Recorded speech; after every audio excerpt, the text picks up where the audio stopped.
Okay, what is up, ladies and gentlemen? Welcome back to the Brandon Coin YouTube channel. And I keep getting asked, especially after I did my Ethermine video, why I have not switched over to Polygon payments through Ethermine. And what that is a way to get paid out faster. You can actually get daily payments. I'll walk you through that. This isn't a how-to video. This is just my opinion and letting you guys know why I'm not going to use that payment system. Not necessarily saying it's bad. It has its pros, but it definitely has its cons. So it's not all perfect by any means. So let's switch over here and show you what I'm talking about. All right. So this is actually, I'll put this link for this article down below. This is from BitFly, the guys that run and manage Ethermine. This is basically official Ethermine. So this is the Polygon guide, and what you're doing is you're essentially getting paid through the Polygon network. So when you receive Ethereum through that Polygon network and it's inside of the Polygon, you can't send it to a normal Ethereum address. The bridge is a tool to transfer funds between Ethereum and Polygon. So it's two different ecosystems, and when you move Ethereum over to one, it's got to stay in there. And there's one exchange that supports the Polygon network so far, but most of them don't. Like Coinbase, Binance do not. Those are the big ones I use. Crypto.com does not, and also Gate.io does not. Those are most of the exchanges I frequent. But going further onwards, transferring funds from Polygon to Ethereum costs $12 in current market conditions, or around 0.005 to 0.01 ETH. So very, very expensive to go back from the Polygon network to the main Ethereum network. Now, since you're getting paid out to the Polygon network from Ethermine, there's no fee to get paid in it. But once you have that Ethereum inside of Polygon, if you're not looking to get into DeFi programs or try other coins inside of that network, and you just want to hold your Ethereum on the mainnet or on one of the big exchanges, because a lot of people keep asking me, where do I hold my Ethereum? Where do I hold my Ethereum? Well, it's not all in one place. I have it spread out, and I like to actually keep some of it on some exchanges just for liquidity. If I want to sell, flip over, convert. So you could leave some on the Polygon network. I'm not sold on it yet. Not saying it's bad, but it's just so expensive to get it out of there. $12 fee or even a couple dollar fee is just huge. So frequently asked questions, misconceptions are floating around that the payment method, around this payment method, and for this reason, we will go through one. Will I receive Matic token as payment? Nope. You will still receive Ethereum, just on a different network. That's what I was talking about a minute ago. So Ethereum mainnet and Polygon, they're not even essentially connected. Well, they are by a bridge, but we'll get into that. What are the requirements? What do I need to start? You need a MetaMask wallet and around 0.01 Ethereum on the Ethereum mainnet to cover the transaction fees if you want to withdraw funds from the Polygon network back to the Ethereum network. So it can be a fee up to 0.01 Ethereum. And at the moment, ETH to USD, let's see here, 0.01 is $21. So it could be a very, very expensive fee to get it back out of Polygon. Can I send my funds to an exchange if I receive them on the Polygon network? If you want to send your funds to Coinbase, Kraken, Bitfinex, you will need to move it through the Matic bridge first and then to an exchange. Currently, Ascend EX is the only exchange that supports direct deposits on the Polygon network.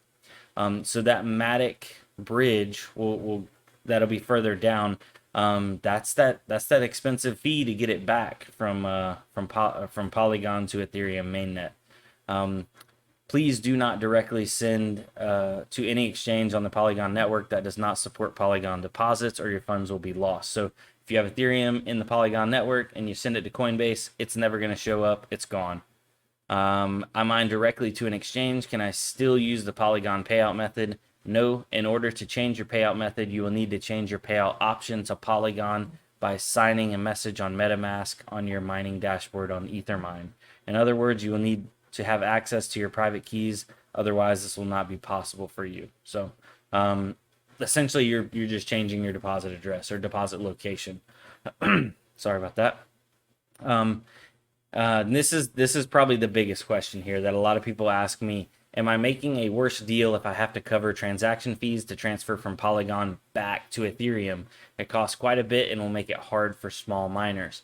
See, that's what I feel like the whole Polygon thing was supposed to be better for, was small miners so they could get daily payouts. But if you don't care about being in the Polygon network, why would you want it there? Because then it takes a big fee to get it back out. So the answer that Ethermine gave, and it's respectable for them to even address this at all, but it depends on a few factors. Just because you pay fees doesn't necessarily mean you made a worse deal. And they gave this scenario right here. You mine for 4 weeks to receive your payout, but the Ethereum price decreases in the meantime, so you essentially just lost a lot of money because you weren't able to sell your earnings. This won't be an issue with Polygon payouts. Yes and no. Yeah, you could get your money inside of Polygon and transfer it over to some USD tokens and then transfer it out, but you're still looking at some fees there. So it said small miners will receive daily payouts and can sell them for USD tokens on quick swap DEX, thus settling their mining rewards every day in USD. But a lot of those, pretty much all stable coins or USD tokens, are they have fees involved with them too. So you're not avoiding any fees. You're still going to get fees, but you do get your payout sooner. So the miner still needs to pay fees once it transfers the funds back to Ethereum network, but that might be a little easier, might be very little compared to the potential loss you could have made during the ETH price decrease. So they're saying you can weigh out paying the fee versus losing a lot of value in the meantime if you think Ethereum's going down.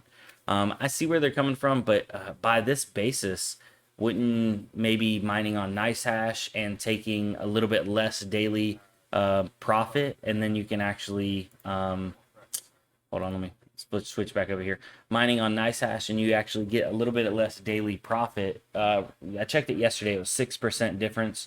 We'll check it here again in a second, and then you can get a payout a lot sooner. I think the minimum withdrawal right now on NiceHash is actually $18 worth. So, and you can get a free deposit to Coinbase. And somebody let me know that they updated the API and it's only one per day. So I would weigh that out. It's like, it's not necessarily a bad option for the Polygon because they have a lot of other programs where you can put your money into all these different DeFi coins and like stuff for staking and all that kind of stuff. But me personally, nah. I need my good old fashioned straight up Ethereum, and that's what I want. So if you guys have another outlook on it or anything that really I missed here, please comment it down below. And by the way, that link for how to get it set up, I'll put that also in the description. And if I find something and I really just was off base and out of touch here, please comment and let me know. Just, respectfully, I like to hear everybody's side of the story, and I will, if there's something big, I'll pin it down below. And if there's something huge, then I'll just take the video down and redo it and address that. But other than that, guys, thank you for watching. This is Brandon. I'll see you on the next one. Peace. Ha ha. Yeah, buddy. All right, so it's hot today. Later, guys.